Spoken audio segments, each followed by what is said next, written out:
पण दोन गोष्टी अजिबात बदलल्या नाहीत. एक गळ्यातला भगवा रंग आणि तुमच्या मोदीची लोकांची आभार गर्दी, या दोन गोष्टी नेता साहेबांच्या पाठीमागा अजून तशाच आहे.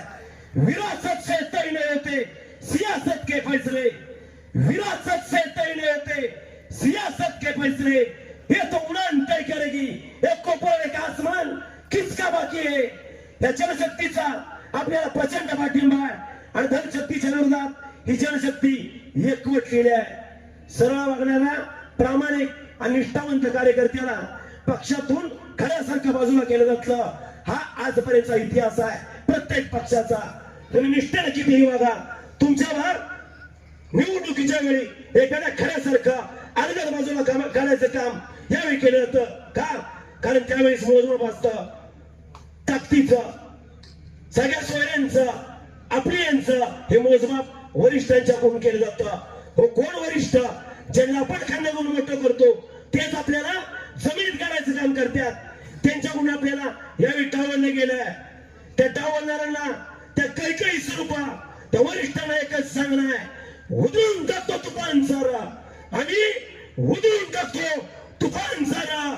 काजामध्ये साचलेला आणि प्रेम करतो रामकृष्ण बेटावरती तलवारीच्या पात्यावरती खोचलेला. ही तलवारीच्या पात्यावर प्रेम करणारे माणसं आहे. त्याचप्रमाणे वेता साहेबांच्यावर आम्ही निष्ठावंत प्रेम करणारी माणसं आहे.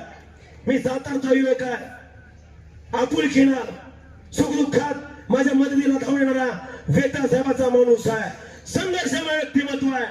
ना संघर्ष ना तकलीफ, तो क्या मजा जीने में, बड़े बड़े तूफान थम जाते जब आग लगी हो सीने में.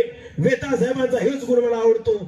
संघर्षाच्या काळात त्यांच्या रक्तातली लढण्याची आग आजपर्यंत कधी कमी झाली नाही.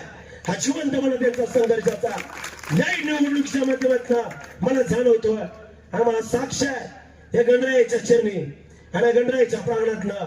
हो, गणरायाचं प्रांगण आहे. ज्ञानोबरायांनी 9035 ओळ्या लिहिल्या आणि पहिलीच ओळी त्या गणरायाला समोरून लिहिली.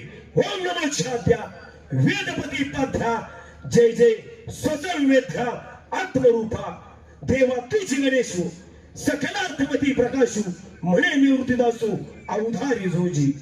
त्या गणरायाचं स्मरण केल्यानंतर 9035 ओळ्या लिहायचं सामर्थ्य ज्ञानोबरायांना आलं आणि वेता साहेब आपल्या प्रचाराची सुरुवात या गणरायाच्या पावनात होतोय आणि विजयाचा महानत याच पावनात नंदी ठरणारा हा शिरोडेकरांचा आशीर्वाद आपल्या पाठीशी आहे. निश्चितच येणाऱ्या निवडणुकीच्या माध्यमातून मला खात्री आहे हा निवडणुकीचा महाराष्ट्र